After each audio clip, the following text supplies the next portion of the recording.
Salut les pintouilleurs!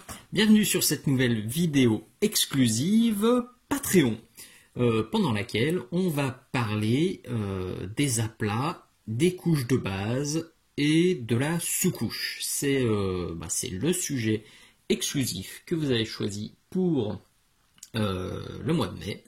Donc on y va. Alors ça va évidemment être une vidéo un peu plus théorique que d'habitude. Je vais quand même vous montrer quelques exemples, hein. Vous voyez, j'ai quand même préparé pas mal de petites choses pour illustrer ce que je vais vous raconter. Mais évidemment, il y aura moins de pratique que d'habitude. Donc typiquement, ça peut être une vidéo à écouter tranquillement pendant que vous peignez, ou à écouter tranquillement au boulot, parce que je sais qu'il y en a qui le font, ou dans les transports en commun, ça peut le faire. Donc on va parler des aplats, je vais essayer d'être le plus exhaustif possible, mais comme d'habitude, gardez bien en tête que tout ce que je vais vous raconter maintenant, c'est pas une vérité absolue, c'est simplement mon point de vue, mon sentiment, mes expériences. Donc vous pouvez tout à fait faire autrement et être parfaitement satisfait. Il n'y a vraiment aucun souci. L'essentiel, c'est toujours pareil, c'est de se faire plaisir, c'est de trouver le compromis idéal entre le temps passé sur le pitou et le rendu final qui va vous plaire. Donc ça, c'est vraiment à vous de voir. Là, je vais vous délivrer plein de petites astuces que j'ai apprises au fil de mes années de peinture, mais si vous voulez faire autrement, évidemment, il n'y a pas de problème. Allez, c'est parti. Le premier conseil que je peux vous donner pour réussir vos aplats et vos couches de base, c'est de bien choisir votre pinceau. Ça peut sembler couillon, hein, mais c'est une des erreurs que je vois le plus souvent. Quand on débute, quand on se lance dans la peinture, on a tendance à se dire qu'il faut un pinceau le plus petit possible. Et clairement, quand j'ai commencé, j'étais exactement comme ça. J'achetais des double zéros, des triple zéros, des 4 zéros, et je faisais toutes mes couches de base avec ça. Je me souviens parfaitement, je prenais mon pitou, je trempais à peine dans la peinture, hop, je faisais 5 mm, je retrempais, 5 mm, je retrempais, 5 mm, ça me prenait 2 plombes pour faire mes couches de base. Et j'ai compris vraiment sur le tard que ça, c'était pas forcément la bonne méthode. Et plus le temps est passé, plus j'ai élargi les pinceaux que j'utilisais. Clairement, le conseil, c'est d'utiliser le pinceau le plus large possible. Qu'est-ce que je veux dire ? Typiquement sur un pitou gros comme ça, sur une grosse figurine avec une très large couche de peau qui va être donc généralement d'une seule couleur ou deux couleurs, prenez un truc vraiment énorme, un truc comme ça, vous voyez, c'est un double zéro, un Raphaël, la pointe est totalement défoncée, je peux pas en faire grand chose, et bien celui-ci il me sert pour les couches de base et il fait très bien le job.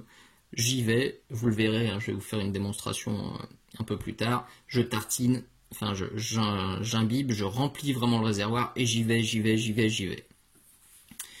Pour des pitous plus petits, évidemment, comme celui-ci, je vais pas prendre ça, hein, parce que limite ça pourrait être possible, mais ça va être galère, limite je vais perdre du temps, donc pour aller choper les petits détails, mais vous voyez, comme ça, un numéro 1, c'est pareil, qui n'a pas une pointe génialissime, ça va convenir parfaitement.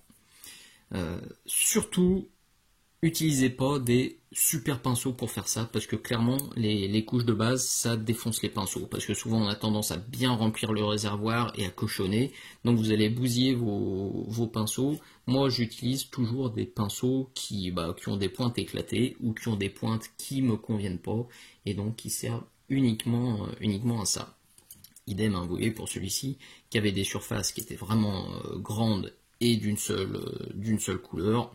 Je me suis pas posé de questions, j'ai sorti le 2, j'ai tartiné, et pour les détails un peu plus petits, j'ai sorti le 1 et j'ai retracé ce qui devait être fait avec un petit peu plus de soin. Donc ça peut sembler couillon, mais si déjà vous vous forcez à prendre des pinceaux un petit peu plus grands pour faire vos couches de base, vous allez voir que vous allez gagner du temps. Pas grave si vous débordez, ça aussi je vais en reparler un petit peu plus loin. Donc vous allez voir que quand on base, même si on déborde, c'est vraiment pas grave. Donc première chose très importante, le choix du pinceau qui doit être adapté à la taille de la figurine et évidemment à la taille et à la surface de la couleur à peindre. La deuxième astuce, c'est de vraiment bien secouer vos pots. Alors je sais que c'est pas passionnant, je sais que ça saoule, mais c'est un des trucs que je répète le plus souvent quand je fais des cours ou des animations peinture. Vous le voyez, cette peinture là, ça fait un petit moment que je ne l'ai pas utilisée. Si on la sort, ça fait des bulles d'huile, ça fait du gras, ça fait dégoûtant. Vous le voyez là-haut, un petit focus. Clairement, si vous avez ça, c'est que vous n'avez pas nettoyé, enfin vous n'avez pas assez secoué votre peinture. La peinture, c'est du pigment, donc des petits grains de couleur qui nagent dans du médium, donc on va dire une sorte d'huile. Évidemment, si vous laissez votre pot comme ça, les pigments vont descendre au fond, l'huile va se retrouver en haut. Et l'huile, je vous laisse imaginer que ça couvre vachement moins bien que les pigments. Donc il faut vraiment y aller, secouer. On tape au derrière, on tape en haut, vous tapez comme vous voulez, mais il faut vraiment secouer. Souvent, je dis à mes élèves de taper une bonne minute, enfin de secouer une bonne minute, c'est jamais trop. On refait un petit coup, on refait une petite ligne. Si on a toujours des bulles de gras, bah, il faut encore taper, malheureusement. C'est pas passionnant, mais si vous voulez avoir un aplat bien propre, qui accrochera ensuite bien les lavis, les glacis, il faut taper. Donc la petite astuce aussi que vous connaissez sûrement tous, c'est ça. C'est les petites billes inoxydables que l'on peut mettre dans les pots. Vous voyez, moi j'en mets une, certains en mettent deux, ça dépend un petit peu du diamètre des billes que vous achetez. Moi je trouve que une ça suffit, ça permet de bien uniformiser la peinture. Il faut surtout faire très attention à la qualité des billes inoxydables que vous achetez. Si vous cherchez un petit peu sur internet, que vous tapez billes inoxydables, souci peinture ou quelque chose comme ça, vous allez voir sortir des dizaines et des dizaines de posts de personnes qui ont acheté des billes sur des sites soit spécialisés, soit des sites qui ont rien à voir. Ces billes elles sont notées comme inoxydables et elles ne le sont pas du tout, ils se retrouvent avec de la rouille dans leur peinture et ils sont bons pour tout balancer. Alors bon, quand on a acheté un sachet de 50, on se dit flûte perdue. Quand on en a acheté 100, 200, 300 pour mettre dans toutes ces peintures et qu'on en a mis dans toutes ces peintures, je pense qu'on est bien dégoûté. Donc, très important, le conseil primordial, où que vous achetez vos billes, même sur Minisocle, vous voyez les miennes, là je les utilise depuis 10 ans, mais c'est pas exclu qu'un jour le fabricant il change la composition et que je me retrouve avec des billes de moins bonne qualité. Donc chaque fois que j'ai un nouvel arrivage, chaque fois que je vais en utiliser dans mes pots, j'en prends une et je la mets à tremper pendant au moins une semaine dans un verre d'eau avec du sel. Là, niveau oxydation et niveau conditions extrêmes, il n'y a pas pire, hein, donc pour tester, il n'y a pas mieux. Si au bout d'une semaine, il n'y a aucune trace d'oxydation, là, vous pouvez y aller les yeux fermés, vous pouvez en mettre dans tous vos pots, vraiment, ça va forcément très bien se passer. Donc, mettez des petites billes, mais pensez bien les tester. Alors, certains achètent aussi des boulons inoxydables, ou des petites vis inoxydables, pourquoi pas, il n'y a pas de souci, ça fonctionne, mais là aussi, faites bien un test pour éviter les mauvaises surprises, parce que si vous bousillez toutes les peintures que vous avez à la maison, uniquement parce que vous avez voulu économiser sur les petits agitateurs, c'est un petit peu dommage. Troisième point, je vous invite chaudement à baser intégralement votre figurine, enfin à mettre toutes les couleurs de votre figurine de partout, avant d'attaquer les ombrages, avant d'attaquer les éclaircissements, pour voir si le schéma de couleur fonctionne. Vous le voyez, sur celui-ci, j'ai entièrement basé en beige, et avant de commencer le travail sur le beige en bas, j'ai mis mon bleu ici, ici, et là, pour voir si ça fonctionnait. Alors pour voir si ça fonctionnait, déjà, première chose, et ensuite pour pouvoir cochonner bien gras. Parce que typiquement, là, vous voyez, là j'avais mis du bleu, après j'ai remis du beige, bah j'ai débordé dessus, et bien franchement, je m'en fiche, là aussi ça a débordé, là ça a débordé, voilà, puissance 10 000, hein, je sais pas ce que j'ai fait ce jour-là, j'en ai mis dans tous les sens, mais c'est pas grave, mon bleu était pas du tout travaillé, donc je peux cochonner, je peux en mettre de partout, sans problème. Donc ça c'est plutôt cool, et ça vous permet aussi de voir si votre schéma il fonctionne. Sur celle-ci, par exemple, une fois que j'ai fini de mettre mes petites touches de bleu en haut, donc vous voyez, j'ai mis les épaulettes, l'aigle et puis ce symbole là, je me suis dit, mince, il y a un truc qui fonctionne pas. J'ai réfléchi, je me suis rendu compte que du bleu uniquement sur le haut, ça marchait pas, il fallait claquer des petits rappels de couleurs. Donc j'en ai mis sur la ceinture. J'en ai mis sur la ceinture, je me suis dit, ça fonctionne toujours pas, j'aime pas. Donc j'en ai rajouté un petit peu ici, vous voyez, une toute petite pointe de bleu. J'en ai mis aussi là-bas derrière. J'avais passé cette plaque en bleu et pour le coup, eh ben, c'était too much. J'aimais pas du tout. J'avais aussi passé celle qui est là-bas au fond et j'y trouvais too much aussi, pardon, là on la voit mieux. Donc j'ai commencé à la recouvrir et là il faut que je finisse. Idem pour derrière, j'en ai fait qu'une. C'est vraiment très important parce que ça vous permet de voir si ce que vous avez en tête fonctionne, si c'est joli et vous pouvez le retoucher très très facilement. Bah, sans vous prendre la tête à vraiment viser, puisque là c'est pas grave si je cochonne encore, c'est pas grave du tout si je cochonne encore un peu en haut, puisque c'est pas fini à 100%. Et c'est vrai pour, je pense, 99% de mes figurines, je retouche presque à chaque fois mon schéma de couleur au fil du temps, après avoir posé mes bases. Sur celui-ci par exemple, j'avais fait les deux gants bleus, et bah ça marchait pas, ça faisait clairement trop de bleu. Donc celui-ci, vous voyez, avant d'attaquer le travail, et ben je l'ai repassé en beige. Ça, ouais, ça me plaisait pas, ça faisait trop de bleu. Donc celui-ci, il a eu qu'un gant de retoucher, mais celui-là, par exemple, même principe. Hein, vous voyez, j'avais fait tout ça en bleu, et je me suis dit, ça fait vraiment beaucoup de bleu, quoi. C'était Power Rangers Force Bleue, donc bah ça là, c'est passé en métal, et idem de l'autre côté. Donc c'est vraiment important de poser ses bases au début, de partout, pour avoir le rendu global et pour pouvoir le faire tranquillement sans se prendre la tête si on déborde. Alors c'est toujours pareil, c'est mon point de vue. Personnellement, depuis que je fais ça, et ben je me retrouve plus à passer 3 heures à faire mes bases, à vraiment m'appliquer, à piche-trouiller pour pas déborder au micromètre près sur la zone qui est déjà terminée, et je m'embête plus à retoucher à la fin une zone parce que finalement le schéma de couleur que j'avais choisi me convient pas. Donc personnellement c'est une méthode que j'ai adoptée depuis très longtemps et je pense que je n'en changerai pas. Ouah, c'était difficile à dire ça.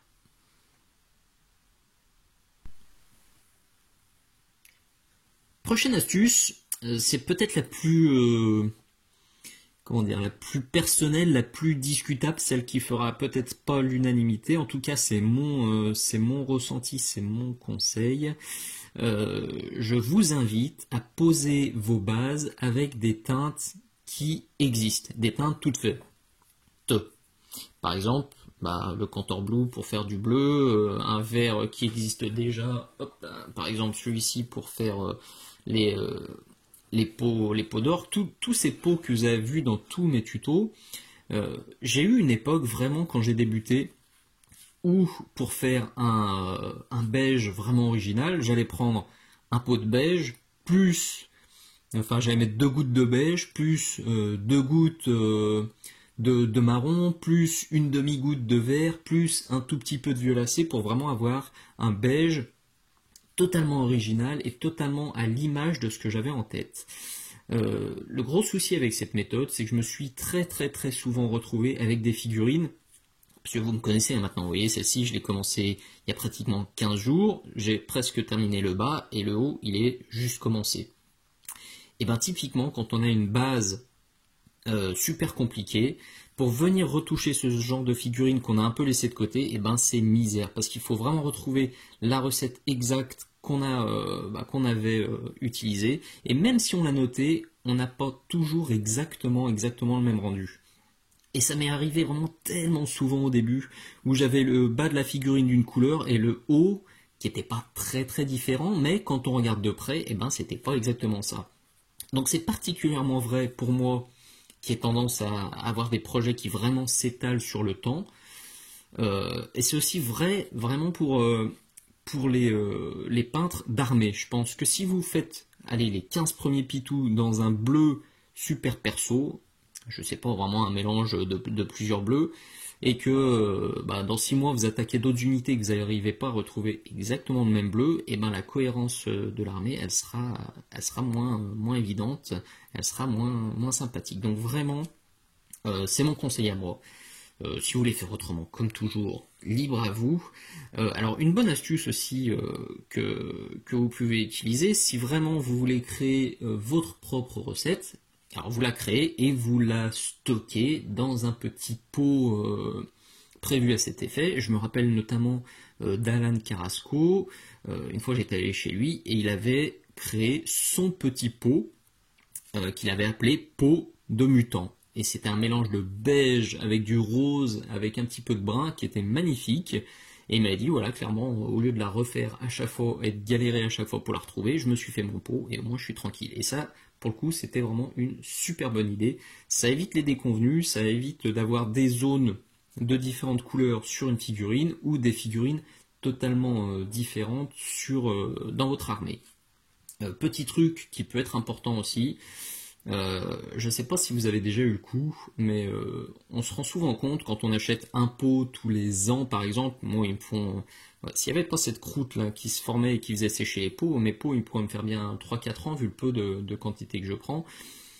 Mais souvent ils sont secs au bout, allez, on va dire 1 an, 2 ans, et quand vous le rachetez, parfois c'est pas exactement la même couleur. Donc là aussi, si vous vous lancez sur un gros projet d'armée, je sais pas, allez, des Ultramarines en bleu.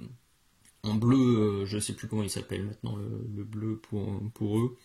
Allez, on va dire, tiens, par exemple, en Cantor Blue pour la base, et ben achetez-en 2-3 pots. Pour être sûr que si le projet dure vraiment sur le temps et que vous avez besoin d'un autre pot de Cantor Blue, ou vous le faites tomber, ou vous le laissez ouvert un soir, et si vous allez le racheter le lendemain, si le Cantor Blue est un peu différent, là aussi vous aurez quelque chose de différent sur votre armée, ce ne sera pas forcément très très esthétique.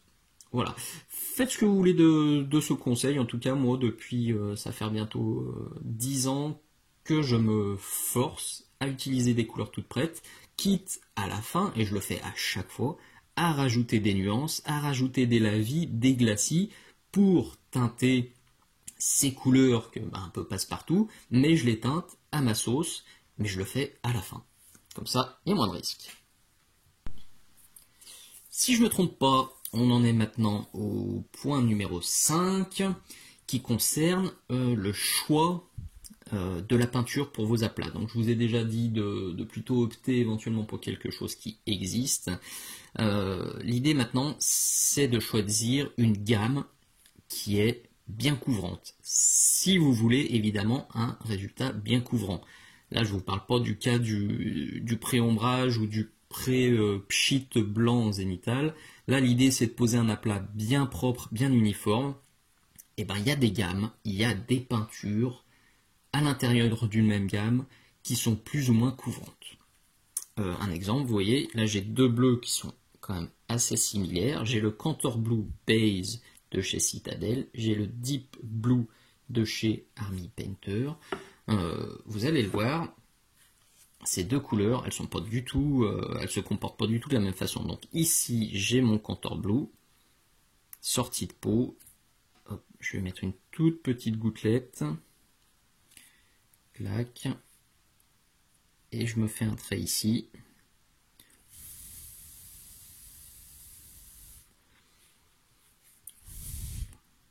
Et hop.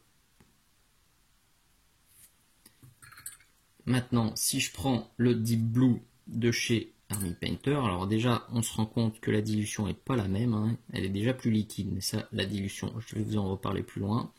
Donc je mets à peine d'eau dedans, sinon j'en ferai rien. Et si je mets une couche comme ça, et ben vous voyez, ça réagit pas du tout de la même façon. Déjà, elle est venue s'accumuler, elle n'a pas réagi pareil. Et si je la tire comme j'ai fait à côté, et ben j'ai quelque chose de beaucoup moins couvrant. Alors c'est pas du tout un procès contre les peintures Army Painter, je sais que certains peintres les adorent. Personnellement, Je les utilise très rarement. C'est vraiment exceptionnel que j'utilise une Army Painter pour poser un aplat ou une base bien propre. Elles vont très bien pour faire des lavis, des glacis, des dégradés propres, mais pour les aplats, 9 fois sur 10, je vais partir sur du Citadel ou sur du Prince Auguste ou sur du Valero, pratiquement à chaque fois. Il ne faut pas hésiter surtout à changer de gamme si vous voyez que vous galérez avec votre aplat. Si vous passez 2 ou 3 couches, que c'est toujours pas uniforme, que c'est toujours pas propre, insistez pas. J'ai un exemple qui me vient en tête à chaque fois. Un des tout premiers cours que j'avais donné sur Strasbourg, c'était une soirée peinture donc qu'on fait le vendredi. Un des élèves voulait peindre un prisonnier de zombicide en orange. Il avait sous-couché en noir et il avait acheté toute une gamme de peintures Army Painter. Il a voulu peindre l'uniforme des prisonniers typiquement orange.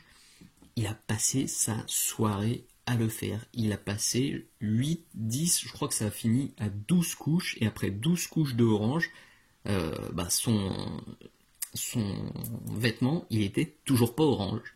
Donc, on a pris tout simplement un autre orange, à savoir un orange Citadel, et en 2 passages, c'était plié. Donc, s'il vous plaît, si vous voyez que votre base, elle accroche pas, que votre aplat, il est pas uniforme, qu'après les 3 passages, vous avez encore des coups de pinceau ou de la sous-couche qui est apparente, par pitié, changez de peau, essayez de trouver autre chose et perdez pas votre temps à vous arracher les cheveux sur de l'aplat, c'est vraiment dommage. L'aplat, c'est un travail préparatoire, ça doit être propre, ça doit être bien fait, mais ça doit pas vous prendre 50 heures. C'est vraiment, ça prépare la figurine pour la suite. Voilà, donc par pitié, si la peinture que vous avez décidée parce que la couleur vous plaît, si elle ne convient pas, essayez de trouver autre chose. Le piège, c'est que dans une même gamme, comme je vous le disais, chez Prince Auguste par exemple, on a des teintes qui sont très couvrantes et d'autres qui le sont moins. Donc faites un essai, si ça couvre pas bien, secouez encore. Si ça couvre toujours pas bien, là malheureusement, soit on peut la mélanger avec quelque chose qui couvre mieux, mais bon dans ce cas-là on se retrouve avec une couche de base mélangée, donc c'est un peu en contradiction avec le point précédent. Soit on essaie de trouver une autre teinte tout simplement pour moins galérer. Un des points les plus importants, vous en doutez, c'est la dilution. Alors la dilution, vous savez, j'ai un petit peu de mal à vous donner des recettes universelles parce qu'il n'y en a aucune. La question elle revient très souvent. Quelle dilution il faut utiliser pour faire un lavis, un aplat, un truc comme ça. Cette question elle a juste pas de réponse universelle parce que la dilution, vous l'avez très bien vu avec l'étape précédente, elle va varier selon les peintures. Là le Contour Blue, quand je l'ai sorti du pot, il était assez épais. Là le Deep Blue Army Painter, il était déjà super liquide. Donc si je vous dis, pour un aplat, il faut mettre une goutte d'eau, une goutte de peinture, si vous le faites avec la Army Painter, là, vous allez juste passer 70 couches et vous n'aurez toujours pas quelque chose de satisfaisant. Donc c'est à vous de trouver la bonne consistance. Il y a une règle qu'on entend très souvent et qui est totalement vraie. Il vaut mieux 2 couches d'aplat fines plutôt qu'une seule épaisse. Tout simplement parce qu'avec une seule épaisse, vous le voyez sur cette côte de maille, si je pose un gros pâté super épais, je vais le faire là, vous le voyez, j'ai du Mechanicus Standard Grey, j'allais tremper dans le pot et diluer, vous voyez, en mode ça fait comme ça c'est comme ça que je fais depuis 15 ans.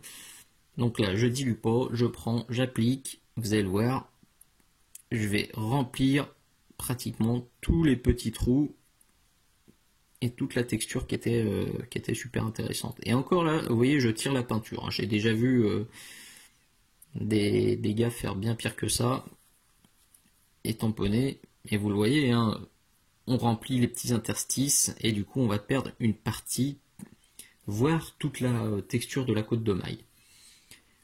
L'idée, c'est d'arriver à trouver la bonne dilution, la dilution parfaite qui va vous permettre de faire 2 passages, peut-être 3 passages dilués en recouvrant aucun détail et en ayant un rendu le plus uniforme possible. Donc avec le Mechanicus, il est là, vous voyez, j'en ai mis une goutte. Pour moi, la bonne consistance, elle est là.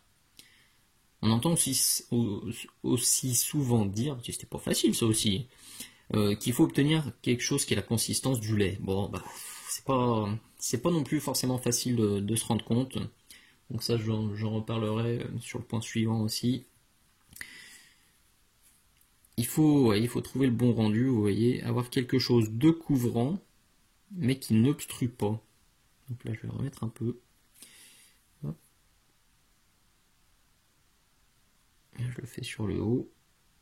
On voit très bien que c'est plus clair que ce que j'ai fait là. Donc la couche de gris, elle est plus fine. Mais quand je souffle, je récupère toute ma texture. C'est pas super empâté. Mais celle-ci, il en faudra un deuxième passage, alors que là, en un seul passage, c'est fait. Mais là, j'ai perdu ma texture. Et quand on met des peintures très épaisses comme ça, sur des surfaces lisses, eh ben, ça bafouille ce matin. Sur des surfaces lisses, on risque d'avoir plein de coups de pinceau. En fait, on va voir si on met toutes ces couches de base comme ça, on va se retrouver avec plein de traits de pinceau, ça va pas être magnifique. Donc, diluer, trouver la bonne dilution en fonction de la teinte, en fonction de la gamme, et passer évidemment 2 couches fines, voire 3 couches fines, plutôt qu'une seule. Alors vous allez me dire, ouais, 2 couches, 3 couches, ça va être super long. Non, vous allez voir, si on bourrine juste ce qu'il faut, ce sera à peine plus long que si on avait fait juste un gros pâté comme ça. Bon, ça commence à faire une bonne liste de conseils, hein. Donc on va voir maintenant concrètement comment faire. Donc vous le voyez là-haut, j'ai mis du Bugman's Glow et je vais venir baser cette figurine d'ogre. Un peu d'eau. Là c'est encore un peu trop épais à mon goût, un peu plus. Donc vous voyez tout l'intérêt d'utiliser un vieux pinceau. Là je l'ai vraiment rempli à mort. Si ça c'était un pinceau neuf, on pourrait lui dire adieu, hein. Il serait décédé. Mais là, l'idée, quand on utilise un vieux pinceau bien abîmé, c'est qu'on peut y aller. Je remplis, vous le voyez, hein, j'y vais copieux. Je refais très légèrement la pointe, et j'y vais. Vous voyez, moi, une couche de base, c'est ça. J'y retourne. Hop, hop, hop, hop, hop, hop, hop, hop, hop. C'est pas, j'en prends un peu, clic, clic, clic, clic, clic, j'en mets un peu, j'en prends un peu, j'en mets un peu. Là, c'est je barbouille. C'est l'instant Nutella. Vous tartinez. Et vous voyez, ça couvre super bien. Je me dis pas, oh là là, flûte, est-ce que là, il en manque, est-ce que ça va être à rattraper? Vraiment, la première couche, mais j'y vais, quoi, et je me fais plaisir, c'est limite de la détente, je peux barbouiller. Et c'est là que vous allez gagner vachement de temps, même si vous devez mettre 2 couches comme ça, vous mettrez moins de temps à appliquer ces 2 couches un peu bourrines, plutôt que si vous passiez une seule couche super soigneuse. Alors tiens, hop là, un petit dégradé dans le frais vite fait. Vous voyez, j'ai rincé mon pinceau. Hop, j'en enlève. Non, c'est la chute. Hop, même chose sur le bras. Je dilue un peu. Je rince le pinceau. Hop, hop, hop. Ça, j'aurais déjà. On voit l'intérêt aussi de la dilution. Très légère. Vous voyez, là, j'en mets pas dilué. Bon, c'est du cochonnage, hein. Le traitement dans le frais, je ferai une vidéo aussi. Et là, je vais en retirer un petit peu pour avoir un dégradé plus clair sur la main. C'était la parenthèse. La parenthèse teasing. Tac. Voilà. Bon, je vais pas tout faire, hein, vous avez compris l'idée. Donc, première chose, bah, je badigeonne. Un coup de sèche-cheveux maintenant. Vous l'avez compris, hein, il faut forcément attendre que la première couche soit bien sèche avant d'appliquer la deuxième, sinon c'est pareil, on passe son temps à tirer la peinture et c'est la galère, on passe son temps à recommencer. Et maintenant, vous pouvez mettre, si vous le souhaitez, une deuxième couche, hein, limite là on pourrait déjà commencer à appliquer la vie et les glacis pour ombrer. Mais bon, je vais quand même mettre une deuxième couche sur le côté gauche pour que vous voyez bien. Donc pour avoir quelque chose d'uniforme, vous le voyez, il faut vraiment tirer sa peinture, c'est-à-dire je fais pas des petits points comme ça, vraiment je la tire si possible dans un creux. Comme ça au moins je peux venir l'accumuler là-bas, je suis tranquille. Là je la tire vers le bas, là je la tire sur le côté. Et quand vous faites ça, vous pouvez vous retrouver avec des coups de pinceau. Vous voyez là j'ai dû tirer vers le bas parce que j'ai quelques traces de pinceau. Donc là, prochaine couche, je vais faire bien attention et je vais croiser. Comme quand on peint un mur, si on a sur le mur plein de traces vers le bas, et ben la couche d'après, on va faire perpendiculaire. Et ben ça marche aussi sur les figurines. Si vous voulez un aplat bien homogène et bien propre, il faut croiser les couches. Donc même dilution, même consistance, et là j'y vais. Donc, je vais faire qu'à gauche pour que vous voyez bien la différence. Hop. Vous voyez, hein, je me pose pas franchement plus de questions. J'en reprends. J'ai mis très longtemps avant de me débloquer sur les couches de base, hein, comme je vous l'ai déjà dit. Pendant très longtemps, j'ai fait ça super doucement. Ça m'arrivait de passer 3-4 heures uniquement sur les couches de base. Et un jour, un gars m'a montré comment lui il faisait. Il faisait ça en 20 minutes et c'était au final plus joli que moi. Donc je me suis forcé, je me suis dit, allez, tu arrêtes de faire ta précieuse, les couches de base, c'est vraiment la base du gribouillage, c'est limite, c'est les contours uniquement, donc il faut pas perdre trop de temps avec ça. Faites attention aussi, parfois vous avez des petites bulles qui s'accumulent, pensez à les claquer ou à souffler dessus. C'est rarissime qu'elles sèchent en restant sous forme de bulles, ça arrive parfois, c'est pas très joli. Bon, ça se crève avec un cure-dent ou ça se rattrape, mais tant qu'à faire, soufflez un petit coup et vous serez moins embêté. Donc je remets un deuxième coup de sèche-cheveux et là, pour cette peau-là, on est déjà nickel. Sur celui-ci, 2 couches suffiront, vous voyez, là c'est vraiment flagrant. On a 2 couches ici, on en a une seule ici, et là on a quelque chose de bien uniforme, de bien propre, et là pour attaquer le travail de dégradé, c'est parfait, il n'y a pas besoin d'en faire plus, même s'il reste peut-être, ouais non même pour là, ça va, c'est nickel. Bon, s'il vous reste des petits points, vous pouvez très bien reprendre avec un pinceau plus fin, et vous voyez, là il y avait un point blanc qui était apparu, il aurait sauté à la deuxième couche, mais si même après 2 couches, vous avez des petits points, vous pouvez très bien les retoucher, mais c'est pas obligatoire, puisque après vous allez remettre des lavis qui vont planquer aussi les petites imperfections. Donc, si on a la bonne dilution, si on a le bon mouvement de pinceau, donc on tire bien sa peinture, et si on pense à bien croiser les couches pour avoir quelque chose d'homogène, vous le voyez, tout doit se passer tranquillement, gentiment, et vous devez avoir un résultat bien homogène et bien propre. La dernière astuce, elle concerne la sous-couche. Vous l'avez bien compris, pour avoir une bonne base, pour faire des jolis dégradés, pour avoir des lavis, des glacis qui accrochent bien, il faut avoir des aplats les plus propres possibles. Donc ça, c'est ce que je vous ai présenté dans les points précédents. Ce que j'aurais pu dire au préalable, c'est que pour avoir des aplats de belle qualité et vraiment bien uniformes, c'est aussi très important, avant même de sortir son pinceau, d'avoir une sous-couche bien propre et de la bonne couleur. Donc c'est ces 2 points que je vais vous illustrer. Je ne vais pas rentrer à fond dans le détail de la sous-couche, j'ai déjà fait un article à ce sujet sur le blog Minisoc, donc je vous remets le lien dans la description de la vidéo. Il y a plusieurs choses à bien respecter pour avoir une sous-couche nickel. La première chose, c'est la distance de pulvérisation, donc la distance entre la figurine et la bombe. Moi, normalement, ça dépend un peu des marques, hein, mais généralement, on est sur 20-30 cm, donc c'est à peu près la taille de la bombe. Donc moi je couche la bombe, en fait, vous voyez, je la mets carrément perpendiculaire à la figurine. Ça me donne le gabarit, je la relève et j'ai à peu près 20-30 cm. Et le deuxième point très très important, c'est de procéder par petit pchit. Quand je sous-couche, je fais pchit, pchit, pchit, pchit. Je fais pas un long pchit. Sinon, quand on fait un long pchit, c'est un coup à mettre une grosse quantité de sous-couche et en avoir trop. Et c'est exactement comme pour les aplats, si vous avez une sous-couche qui est trop épaisse, et bien vous allez combler des détails. Exemple typique d'une sous-couche qui a été, à mon sens, un peu trop abondante, c'est cette figurine. vous voyez.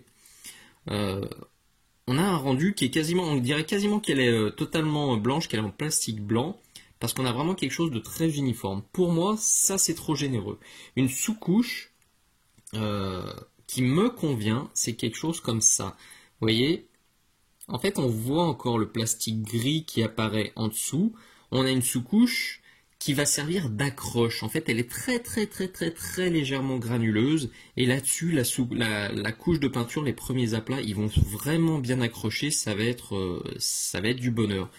Sur une sous-couche comme ça, qui était beaucoup plus épaisse, les premières couches, ça va être vraiment galère parce qu'on va avoir une peinture qui aura tendance à glisser. Donc, c'est comme pour les aplats. Essayez de faire 2 couches fines plutôt qu'une seule couche épaisse. Et si vous avez quelque chose de trop costaud comme ça, c'est que vous avez été trop généreux. Donc allez-y moins généreux la fois suivante. Ça c'est vraiment très important. Bon, celle-ci n'est pas fichue, hein, mais je pense que si j'avais à la baser, je galérerais pas mal. Alors vous l'avez compris aussi, je parle toujours de sous-couche en bombe. Vraiment, c'est aussi un point sur lequel je ne vais pas m'éterniser, hein, mais en tout cas, personnellement, je sous-couche jamais mes figurines au pinceau. On a la chance d'avoir maintenant des bombes de sous-couche qui sont de bonne qualité. Moi, j'utilise celle de Games Workshop depuis très longtemps. J'ai jamais eu de souci avec, que ce soit la blanche ou la noire, donc j'en changerai pour rien au monde, hein, vraiment je les apprécie. Et ça permet d'avoir, vous voyez, un voile très léger, donc un voile d'accroche bien uniforme. Donc là, c'est vraiment comme si limite rien s'était passé, j'ai juste fait une teinte d'après. Après, en un seul mot, hein, vous l'avez bien compris. Si j'avais fait une couche au pinceau, souvent, les premiers coups de pinceau, quand on applique une sous-couche au pinceau, c'est un peu galère, le plastique n'accroche pas toujours, donc on est obligé de faire quelque chose de plus épais qui aura forcément tendance à un petit peu empâter. Donc si vous commencez, avant même d'appliquer vos aplats, votre sous-couche, il y a déjà des traits de pinceau, il y a déjà des détails qui sont un peu cachés, c'est un peu dommage et vous aurez forcément un peu de mal à avoir quelque chose de nickel derrière. Donc vraiment, ça je vous conseille très fortement, si vous ne l'avez pas encore fait, de franchir le pas de la sous-couche en bombe. C'est vraiment, à mon sens, indispensable pour derrière avoir des aplats, puis du coup des dégradés bien propres. Et donc allez-y avec parcimonie pour avoir une couche juste fine qui va vous permettre de bien travailler derrière. Donc, il y a la qualité de la sous-couche qui va jouer, évidemment. Si vous avez une sous-couche super épaisse et toute caca, ce sera moins facile d'avoir des aplats. Mais il y a aussi la couleur de la sous-couche qui va être très importante. Ça, je vais vous l'illustrer sur ce pitou. Vous voyez que j'ai sous-couché blanc d'un côté et noir de l'autre. Et vous allez voir que pour une même couleur, donc par exemple du Screaming, non c'est pas du Screaming ici, c'est du Ushabti-Bone. Je vais appliquer un aplat sur le bas de la robe. Vous allez voir que ça ne va pas réagir de la même façon, que le résultat final sera pas le même. Donc c'est important d'adapter la couleur de sous-couche à ce que vous voulez. On a souvent tendance à dire que si on voulait un résultat plus lumineux, autant partir sur de la sous-couche blanche. Donc évidemment, vous voyez l'exemple tout bête, hein, je l'ai sous les yeux, ce pitou-là, je voulais le faire bien clair, je suis évidemment parti sur une sous-couche blanche. Si j'étais parti sur du noir, j'aurais vachement plus galéré. Inversement, quand je peins des Black Templars, évidemment, je pars sur la sous-couche noire. Donc il faut adapter la couleur de votre sous-couche, si vous le pouvez. Alors, l'idéal, c'est les sous-couches grises. J'en ai déjà testé, j'ai pas vraiment de marque à vous conseiller, mais je sais qu'en magasin de modélisme, il en existe des pas mal du tout. Donc n'hésitez pas à faire vos essais. Si vous avez un aérographe, c'est encore mieux. Il existe des bases polyuréthane à appliquer à l'aéro qui vont vraiment très bien. Et en gris, au moins, pas de mauvaise surprise, ça fonctionne parfaitement bien avec toutes les teintes. Donc je dilue très légèrement, comme je vous l'ai montré dans les phases précédentes. Et je vais venir appliquer plusieurs couleurs. Hein. Je vais faire le bas beige. Là, je vais mettre sûrement du rouge en haut, peut-être du jaune encore. Je vais faire plusieurs essais pour bien vous montrer ce qu'on obtient avec des couleurs de sous-couches qui sont différentes. Là c'est un peu dilué. Je vais remonter un petit peu.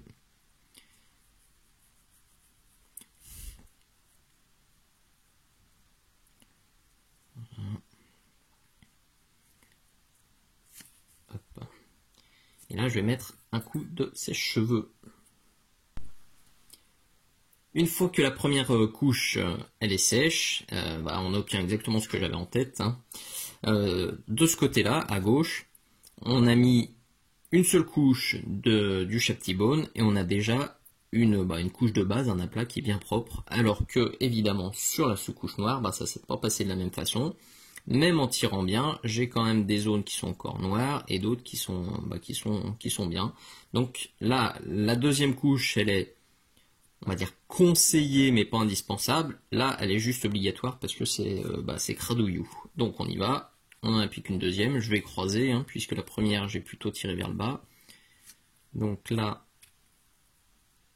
on y va. Vous voyez que j'ai quand même pris un pinceau un peu plus petit parce que celui d'avant était un peu violent. Et hop. Bon, puis la base, elle est bien texturée là, donc faut tapotouiller un peu pour bien remplir. Vous le voyez, je cochonne, hein, j'ai pas changé de méthode. Et là, donc, on va croiser pour essayer de mettre quelque chose de bien uniforme. Et même en croisant, vous le voyez, il va falloir en remettre. Donc, je remets un coup de sèche-cheveux et je vous montre. Là encore, le résultat, il est tout à fait parlant. Hein. À gauche, on est nickel, hein, on peut commencer l'ombrage et les éclaircies. Là, de ce côté-là, évidemment, il en manque encore. Il faudra passer un troisième, voire un quatrième coup si on veut avoir quelque chose de bien uniforme. L'idée, vous l'avez bien compris, c'est quand vous voulez travailler avec des couleurs claires, de partir plutôt sur des sous-couches claires. C'est pas bien sorcier. L'astuce, si jamais vous avez sous-couché votre figurine en noir et qu'il y a des zones qui doivent être très claires, c'est au préalable de passer une teinte intermédiaire. Donc ça aurait pu être, par exemple, j'attrape celle-ci. Avant de passer mon beige sur le noir, j'aurais pu passer du XV88, qui est une base qui est très couvrante, ou du Zandri Dust, qui est aussi une base bien couvrante. Et dans ce cas-là, on aurait passé un coup de Zandri Dust, et peut-être un coup, voire deux coups du Shaptibone, et on aurait été bien. Bon, évidemment, on aura toujours perdu plus de temps que si on était parti sur de la sous-couche blanche. Donc parfois vous avez l'impression que vous galérez avec vos sous-couches, avec vos couches de base, que vous n'arrivez jamais à avoir un résultat propre. Mais c'est pas forcément de votre faute, c'est peut-être juste la couleur et ou la texture de la sous-couche qui déconne. Donc là, je vais passer une autre teinte, hein, je vais pas passer d'autres couleurs. Qu'est-ce que je vais vous faire? Qu'est-ce que j'ai sous la main? Hop là, un rouge. Tac, tac, tac. Je secoue. Je prends. Il est là. C'est du Evil Sunz Scarlet. Il est là-haut. Vous le voyez, je le dilue légèrement. Toujours avec mon vieux pinceau qui sert uniquement aux bases. Et j'y vais. Prouch.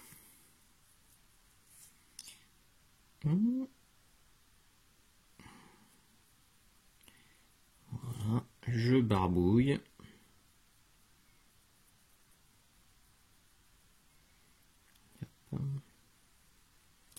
Et là encore, il va falloir mettre un petit coup de sèche-cheveux. Rebelote.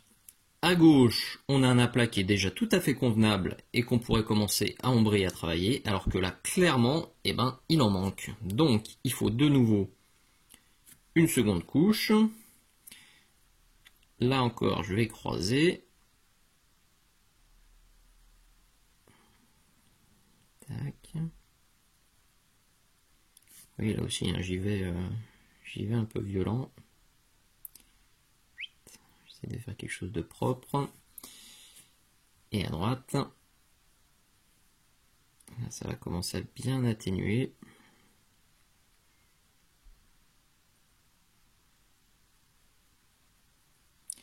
Mais je pense que ce sera encore pas parfait.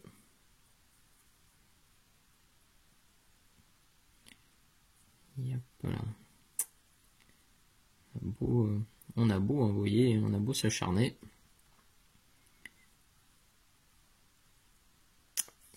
Il va en manquer encore un peu, même après le deuxième séchage. Le résultat est quand même plus convaincant qu'avec le beige. Hein. Vous voyez, le beige, là, on avait quelque chose qui était vraiment pas uniforme. Là, on obtient bien du rouge, ok, qui est uniforme. Bon, je pourrais peut-être faire 2-3 retouches à droite à gauche, mais on a globalement quelque chose d'uniforme et foncé, alors qu'à gauche, on a quelque chose d'uniforme et bien clair. Donc ça peut être très utile si vous aimez pré-éclaircir ou pré-ombrer vos figurines, comme je le fais sur mes figurines de jeu. Pour rappel, hein, toutes mes figurines de jeu, je les sous-couche intégralement en noir et je repasse un coup de sous-couche, voire 2 passages de sous-couche en zénithal blanc pour rééclaircir, pour éclaircir immédiatement toutes les zones prééminentes. Et derrière, je passe mes aplats. Et bien, souvent on me dit oui, mais ça sert absolument à rien de faire ça, puisque derrière tu fais des aplats qui sont opaques, qui sont uniformes, donc ça sert à rien de pré-éclaircir, parce que tu as forcément quelque chose de très homogène derrière. Et bien écoutez, ça prouve que non, j'ai un truc homogène, mais j'ai bien quelque chose de plus foncé sur le noir et de plus clair sur le blanc. J'espère que j'aurai été assez clair. Alors évidemment, c'est moins probant, c'est moins visible que si j'avais, comme on le fait souvent à l'aérographe, si j'avais juste passé un voile très fin de rouge, où là j'aurais vraiment eu un rouge très clair, limite rose, si vraiment j'avais passé quelque chose de très dilué et de très fin, et là j'aurais eu un noir rougeâtre, quoi. Là j'ai quand même appliqué au pinceau des couches assez épaisses, donc c'est pas utile, c'est pas efficace, enfin le pré-ombrage n'est pas utile à 100% ou efficace à 100%, mais on le voit quand même. Donc là, je pense que vous pouvez aussi faire vos essais, mais si vous aviez jamais essayé le pré-ombrage ou le pré-éclaircissement, ça peut être quelque chose de pas mal. En tout cas, c'est ce que je fais moi sur toutes mes figurines de jeu et je trouve ça plutôt cool. Donc je vais continuer comme ça, je vais faire cette zone là en bleu, cette zone là en jaune hors caméra, je pense que vous avez compris l'idée, simplement pour vous montrer ce qu'on obtient au final.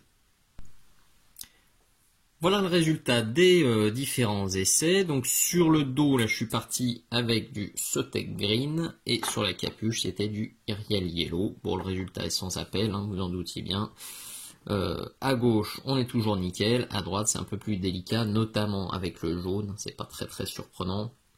Mettre du jaune directement sur du noir, c'est pas conseillé du tout. Mais bon, l'idée là, c'était d'illustrer l'influence de la sous-couche, et vous vous doutez bien que si j'étais parti sur des couleurs, sur des marrons foncés, ou sur des gris foncés, ou sur des bleus très foncés, ça aurait été moins flagrant. Mais bon, là je voulais vraiment vous montrer des exemples types pour que ce soit bien parlant. Donc, le bilan il est sans appel, hein. Vous voyez la sous-couche, il faut prendre le temps de réfléchir à la couleur que vous allez utiliser si vous voulez obtenir quelque chose de bien propre et bien uniforme, et si vous voulez pas vous embêter à repasser à faire 3 passages d'aplat ou 4 passages. Parce que clairement à droite là c'est sûr qu'il faut refaire, là bon je pense que je referai sur le bleu s'en sort pas mal, et le jaune c'est obligatoire. Donc si vous aviez sous-couché toute votre figurine en noir, et ben vous allez passer beaucoup plus de temps à poser vos aplats que si vous aviez sous-couché votre figurine en blanc. Donc faites-vous votre propre opinion, hein, mais bon, je pense que vous l'avez aussi ressenti, je suis assez convaincu par la sous-couche blanche. J'ai eu une période vraiment très sous-couche noire, parce que j'avais un peu de mal à faire des sous-couches blanches propres, mais maintenant, pour les figurines de jeu, c'est noir, puis zénithal blanc. Pour les figurines d'exposition, c'est systématiquement sous-couche blanche, parce que je gagne du temps sur les aplats, et parce que j'ai des aplats qui sont plus propres. Voilà, donc ça c'était le dernier point à tester une fois de plus. Et nous voilà au bout de ce nouveau tuto. C'était donc le tout premier un peu plus théorique. Alors j'ai quand même fait mon maximum pour vous montrer des choses, mais évidemment celui-ci j'ai vachement plus causé que peint. Donc n'hésitez pas à me faire vos retours, hein. C'est un format, c'est un test, hein. Vous vouliez quelque chose de plus théorique ce mois-ci, je me suis exécuté. N'hésitez surtout pas à me dire ce que vous avez aimé, éventuellement ce qui vous a un petit peu moins plu, pour que je puisse continuer à améliorer le contenu. J'espère quand même que ça vous aura plu et surtout que ça vous sera très très très utile. Donc si c'est le cas, n'hésitez pas, hein, toujours pareil, un petit commentaire, un petit pouce bleu, un petit poutou, un petit partage, ça fait toujours plaisir, c'est toujours très très bon pour la motivation. Je vous remercie encore pour votre abonnement, pour votre suivi. Merci d'avoir regardé. À très bientôt. Ciao ciao.